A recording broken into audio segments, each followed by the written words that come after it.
Welcome to this explainer. Look, before we really get into it, I want you to just take a breath, clear your mind, and prepare to completely shatter basically everything you think you know about the nature of deception. Seriously, we spend our entire lives believing that we can spot a liar, right? We trust our instincts, we rely on our gut feelings, we pride ourselves on our ability to just sort of read the room. But what if the very defense systems we rely on are actually completely outdated? Today, we are going to explore the absolutely brilliant, paradigm-shifting evolutionary biology of Robert Trivers. We're going to take a long, hard look at the dark, hidden architecture of the human mind. Because by the end of this, we are going to understand, on a purely biochemical level, why the absolute most dangerous lies we ever encounter aren't just told to us, they're lived. Okay, let's dive into this. Have you ever watched someone deliver a complete and total fabrication with absolute chilling ease? I mean, not a single bead of sweat, no stuttering, no shifting eyes, just a calm, steady projection of total certainty. Well, biology tells us that lying is actually an incredibly draining, highly energy-intensive process for the human nervous system. It requires immense processing power. So, if lying is biologically exhausting, how do the truly masterful liars, the high IQ manipulators, how do they do it without breaking a sweat? How on earth do they make the impossible look completely effortless? The answer to that question is literally going to change the way you view every single interaction you have from this day forward. Section 1. The nervous liar myth. To really understand the true masters of deception, we first have to dismantle a very comforting, culturally ingrained fairy tale. It's a myth that leaves us incredibly vulnerable precisely because it makes us feel so safe. You know the one. We've all been trained by movies and TV to look for the clumsy Hollywood amateur, the person who sweats, fidgets, their eyes darting all over the room, giving off these tiny, nervous micro-expressions. And we love this myth. We love it because it means liars are easy to catch. But the biochemical reality of the high IQ liar is entirely different. They are relaxed. They maintain perfect, unwavering eye contact. Their delivery is completely seamless. Robert Trivers points out something totally fascinating in his research here. Nervousness is actually one of the absolute weakest predictors of deception in real-life scientific studies. Why? Because the people who are truly dangerous, the apex deceivers, well, they've evolved way past nervousness. They are operating on a completely different neurological level. Moving to Section 2, the tax of cognitive load. Let's move to see how this builds, because to truly appreciate what the apex liar is doing, we have to understand the biological tax that ordinary, conscious lying places on the brain.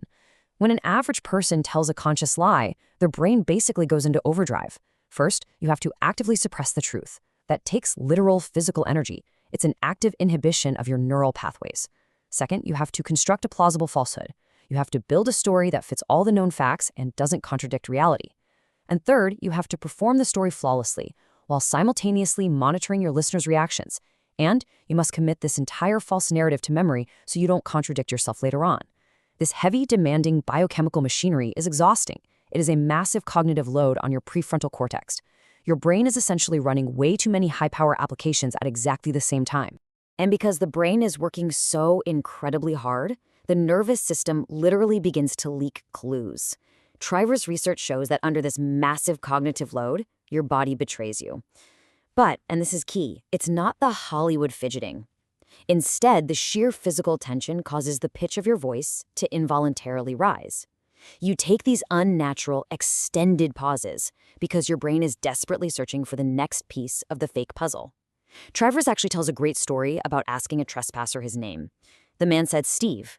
When asked for his last name, there was this long, agonizing pause before you finally said Jones. That pause right there, that is cognitive load in real time. Furthermore, because you are concentrating so intensely, you actually blink less. You use fewer hand gestures. Your body literally freezes up because your brain is short-circuiting under the extreme pressure of maintaining a conscious lie. This brings us to Section 3, deceiving yourself first. So if conscious lying causes this undeniable physical leakage, how do the greatest deceivers bypass this cognitive burnout entirely? Well, this brings us to Robert Trivers' revolutionary thesis, quote, "We deceive ourselves the better to deceive others." Just let that sink in for a second. We usually think of self-deception as a defensive mechanism, right? Like a warm comfort blanket we use to protect our own egos when we fail or mess up. But evolutionary biology suggests something far more sinister. Self-deception is not a shield. It is a highly evolved, deeply sophisticated offensive weapon. We actually evolved the ability to lie to ourselves, specifically so we could become flawless, undetectable liars to the outside world. So the crucial point is exactly how this mechanism operates. Self-deception is a clinical, literal fracturing of the mind. The brain takes the dangerous, heavy truth, and it preferentially shoves it down deep into the dark basement of the unconscious mind. Meanwhile, it takes the false information, the fabricated story, and elevates it right into the bright light of the conscious mind. Think about the profound implications of this for a moment. The conscious mind, the part of you that speaks, the part that looks people in the eye, the part that feels deep conviction, is completely unaware of the truth. The liar has clinically fractured their own awareness. They've hidden reality from their own inner eye, making their conscious self a perfectly innocent puppet. Section 4. Projecting absolute sincerity. When the mind fractures in this way, the outward results are terrifyingly effective.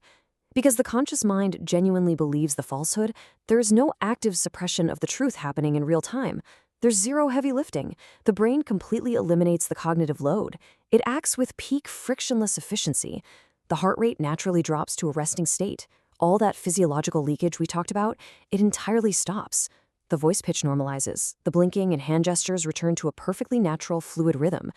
Because the conscious mind isn't lying, the body isn't lying either. The individual projects a chilling, absolute, impenetrable sincerity. They're totally relaxed because, in their conscious reality, they are telling the absolute truth. And this brilliantly illustrates the ultimate evolutionary advantage here, the I didn't know defense.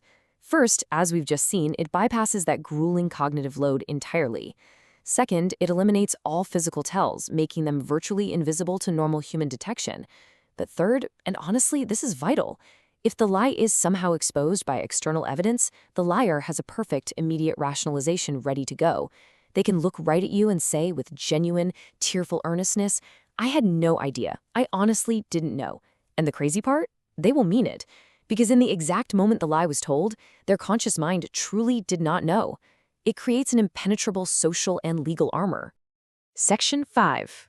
Why smart people fall for it. Which brings us to the real core of this explainer.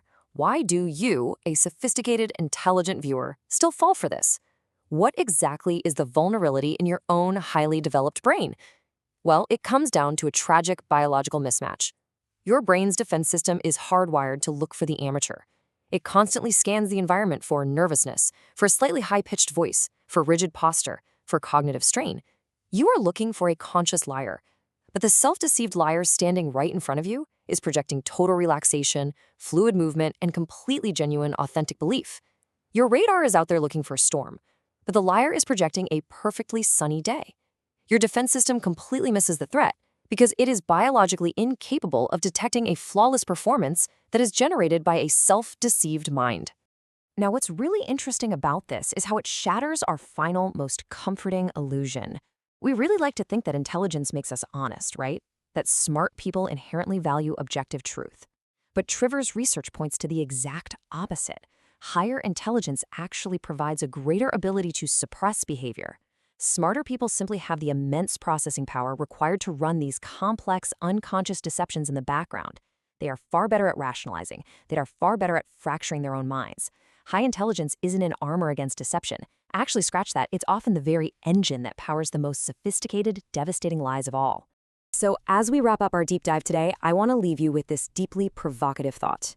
If higher intelligence just makes us better at deceiving ourselves, if the greatest liars project an absolute warm sincerity, who in your life right now is the high IQ liar? Who is currently manipulating your reality with a friendly smile and a completely relaxed pulse? Is it a colleague, a leader you trust? Or perhaps is the most convincing high IQ liar you know the one looking back at you in the mirror? Take that thought with you. Let it change the way you see the world. Thank you for joining me on this explainer.